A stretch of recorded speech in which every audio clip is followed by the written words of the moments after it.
উপরে আল্লাহ, নিচে প্রধানমন্ত্রী। বাংলাদেশের প্রধানমন্ত্রী যার ন্যূনতম কোনো জবাবদিহিতা নেই, সমস্ত ক্ষমতা যিনি কেন্দ্রীভূত করতে পারেন সমস্ত রাষ্ট্র প্রতিষ্ঠানের পক্ষে।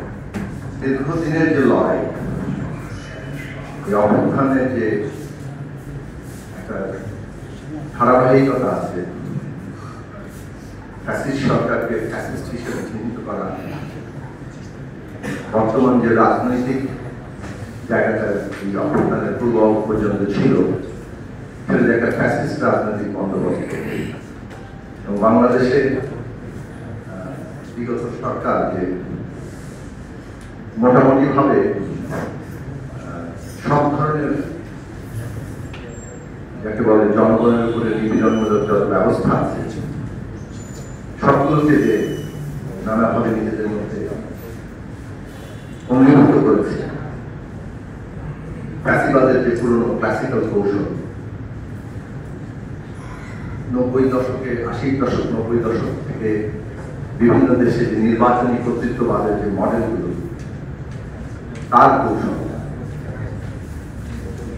মাফিয়া একটা রাজত্ব যেসব দেশে তৈরি হয়েছে তাদের সমস্ত কৌশল সবই তারা অঙ্গীভূত করেছে। এমন একটা সাংবিধানিক রাষ্ট্র কাঠামোর উপরে যেটা 72 সাল থেকে এই দেশে প্রতিষ্ঠিত হয়েছে, সমস্ত ক্ষমতা একজন ব্যক্তির হাতে, যার ন্যূনতম কোনো জবাবদিহিতা নেই। বহুজন আমরা বলেছি যে বক্তৃতায় উপরে আল্লাহ, নিচে প্রধানমন্ত্রী। বাংলাদেশের প্রধানমন্ত্রী সম্ভবত কিংবা জোর দিয়েই বলা চলে দুনিয়ার মধ্যে সাংবিধানিকভাবে সবচেয়ে ক্ষমতাশালী প্রধানমন্ত্রী, যার ন্যূনতম কোনো জবাবদিহিতা নেই, সমস্ত ক্ষমতা যিনি কেন্দ্রীভূত করতে পারেন সমস্ত রাষ্ট্র প্রতিষ্ঠানের পক্ষে। এবং এই চর্চা বাংলাদেশের শুরু থেকেই ছিল এবং বিগত 15 বছরে এটা একেবারে তুরীয় পর্যায়ে গিয়েছে, যার কোনো পূর্ব দৃষ্টান্ত কম বেশি পাওয়া যায়। এবং গত জুলাই আগস্টে আমরা যেটা দেখেছি, এই ফ্যাসিস্ট কর্তৃত্ববাদী মাফিয়া সরকার এই স্বৈরাচারী রাষ্ট্র কাঠামোটাকে কিভাবে ব্যবহার করতে পারে, আমাদের সন্তানদেরকে নির্বিচারে গুলি করে তারা এটাকে টিকে থাকতে চেয়েছে। কিন্তু জনগণ বসে উঠেছিলেন এবং তারা তাদের সমস্ত কৌশল, যেগুলো আসলে অপকৌশল, মানুষের আন্দোলন, তার স্বাধীনতা, তার নিজের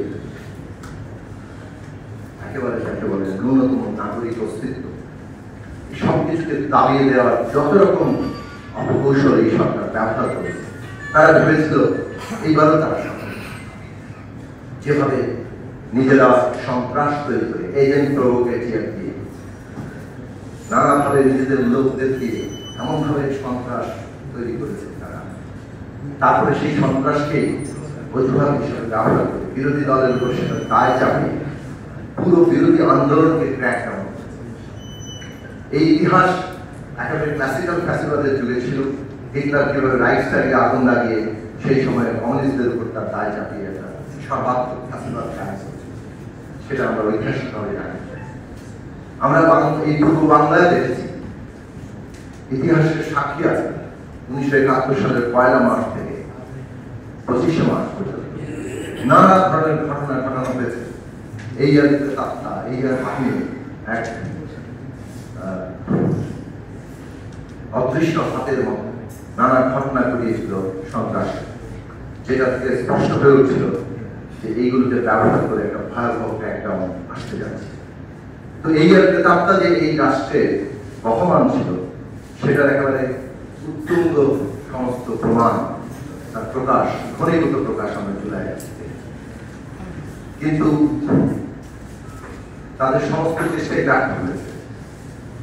ইতিহাসে উদাহরণ দিয়ে আমরা বহুবার বলেছি যে এই জনগণ যখন জেগে উঠে, জনগণই সমস্ত ক্ষমতার কেন্দ্র, তখন ষড়যন্ত্র আর কাজ করতে পারে না, তারা ব্যর্থ হতে বাধ্য। এই ধরনের অপশাসন, দাবিয়ে রেখে শাসন শেষ পর্যন্ত টিকে না, এবং সেইটা সম্ভব হয়েছে বাংলাদেশ। কিন্তু সবসময় আমরা দেখি আমাদের দেশের সংগ্রামের ইতিহাস এবং অন্য বহু দেশের সংগ্রামের ইতিহাস, যে যে আমরা বিজয় অর্জন করি, কিন্তু সাথে সাথে যে বিজয় আমরা হাতছাড়া বেহাত পাওয়ার সম্ভাবনা তৈরি হয়। আমরা নতুন রাষ্ট্র কল্পনা করি, কিন্তু পুরনো রাষ্ট্র তাকে আবার ভাব করে। আমরা পরিবর্তনের কথা বলি, কিন্তু ইতিবাচক গণতান্ত্রিক পরিবর্তন শেষ পর্যন্ত হতে হয় না। এই ইতিহাস এমনকি মুক্তিযুদ্ধের মতো এত আত্মদানের করে একটা রাষ্ট্র পতনের পরে সেটা ব্যাহত আমরা দেখেছি।